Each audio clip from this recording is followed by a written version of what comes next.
and welcome back to the Change Officer podcast. We are here in Portugal, Lisbon, where Web Summit, the biggest technology conference in the world, is happening. But we're having a guest from US, so maybe she's going to argue that this is the biggest technology conference in the world, but definitely in this part of the world for sure. We have around 42,000 people here. It's amazing. Welcome to the Change Officer show, Alex. Thank you, Vuk. I'm very excited to be here. Thank you for having me on the show. No, it's really my pleasure. The Change Officer, we really hosted a lot of different founders from different stages of company growth, etc. But talking to early stage founders is always the most exciting because they're going through a roller coaster. Absolutely. How do you feel about that?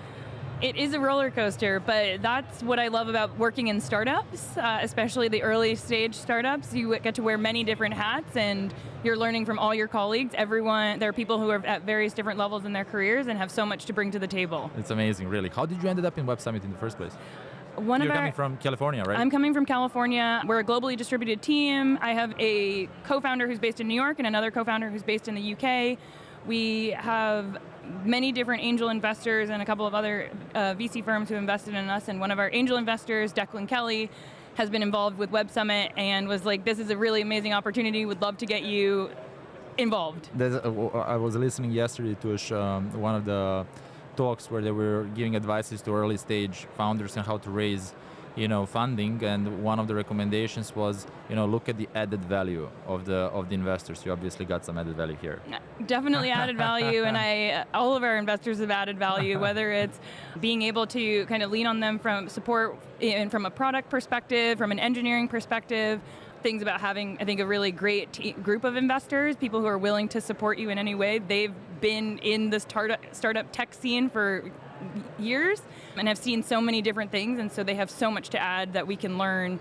And I think that finding investors who are willing to really put their time and effort in at every stage you're at is incredible. No, it's amazing, really. It makes a big difference. Introduce us quickly to Katch. Katch is the startup that you founded after you've been for 8 years in other startups. So you said, all right, Alas, as we say in Middle East, it's time for the change. Exactly. So I'm co-founder and CEO at Katch, and we're hoping to give people the flexibility to do what matters most in the moment. Over the past year, the pandemic has really pushed, 2 years, I guess, has pushed us into this crazy up and downward spiral and has changed how we really perceive things. And our meetings have just taken over our calendars. We're literally chained to our desk, chained to our seats in our rooms, behind a screen, and on Zoom meetings all day long. And my experience, I got started in startups as an executive assistant, and I have been working with a lot of people who have dealt with tons of meetings, and there had to be a better way. So that was where the seed started. But we were really pushed to start Katch with the pandemic when we felt that we couldn't even get a drink of water between some meetings that we've had.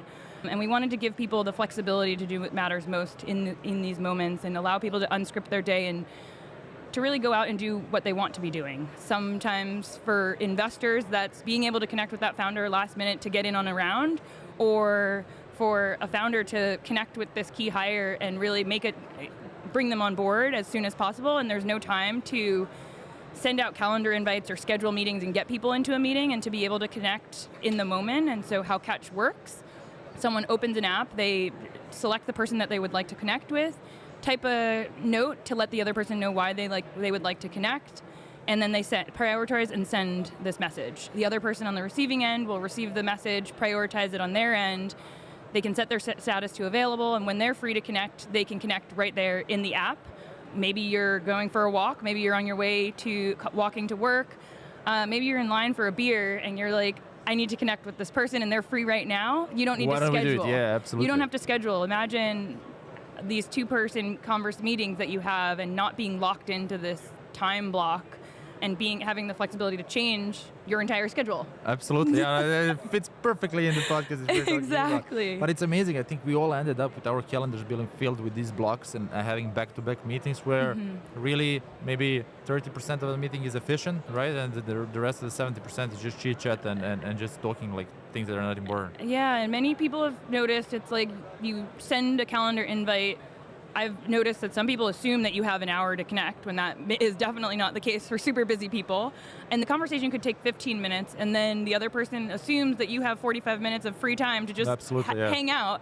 And that's definitely not the case. And we want to make sure people are being as efficient with their time as possible and being able to accomplish what they're trying to accomplish for that day and navigate the priorities that come up in life. So you've been now on this journey with Katch for around 6 months or something more or less, right? Exactly.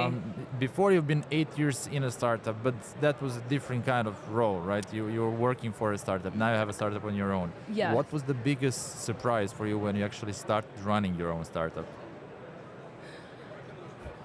So I worked in operations at startups, so my days were always very different. But the difference between being, I think, an employee at the company versus leading the company and owning and being one of the owners at the company is everything you're thinking about funnels into what are we trying to achieve, what is our ultimate goal, and that is the overall bigger picture. And there are small tasks, and there's also but they all somehow all funnel into these larger tasks, and really taking that into consideration and making sure that I'm communicating this message super clearly to the entire team to make sure everyone can be aligned. I think as an employee, you didn't have to think about it. I was just like, all right, this is what my task is for today. Let me do this. Let me make sure everyone's having a great time, and I'm helping as many people as possible with what I'm doing. So there's, I think, some parallels, but I think the overarching difference is everything I'm doing is in the best interest of the company. And it's 24/7. And it's 24/7. You quit your 9 to 5 to work 24/7, right? Yeah, exactly. But is there a 9 to 5 anymore? I don't think so. Yeah, I don't think so. That's really crazy. So what about Web Summit? How is Web Summit for you so far? What do you think about it? Is this your first time? This is my first time at Web Summit. I love it. It's been, coming out of the pandemic, I haven't been around this many people in 3 years or something. It's a bit weird, right? It's definitely weird. I spoke on stage for the first time, spoke in front of, 11,000 people night one. Had never spoken on stage either. Center stage, wow. Ripped the Band-Aid off, and the nerves going into it were overwhelming, but had such a great time, and it was just like all these people are here for a really awesome tech conference, and happy to hear me speak and all the other people who are speaking. And did you take a selfie with the crowd? I didn't take it. Oh, I should have done that. That would have been that would have been really great. Yeah. But I'm having a wonderful time meeting so many great people, putting faces to names. We started Katch during the pandemic, so a lot of our conversations have been virtual, and so we have some people who work at one of our VC firms who are on the ground here, and so I got to meet them face to face yesterday, so that was a really awesome experience. And there's been some people that I follow on Twitter who I'm like, yay, they're speakers, and I get to meet them in person. So it's an incredible opportunity, and so exciting to see how much tech, so many people in tech, and how enthusiastic people have been even after the 2 years we've been in. And also just to see how many women of color and women who are here at this conference trying to change the world, and creating companies to help people achieve what they need to be doing. We should start a special series on this topic. We should. We should collab on that. Exactly. Alessandra, it was really awesome having you on the show. Thank you so much. It was wonderful speaking with you. Yeah, good luck. We're going to keep an eye on Katch to see how everything develops, but you know how it goes. You need to have at least 10 shots to make that one, So exactly. it doesn't matter. It's a great journey. Thank you so much for having me. It was wonderful speaking with you. Here. Good luck. Bye. Thanks. Bye.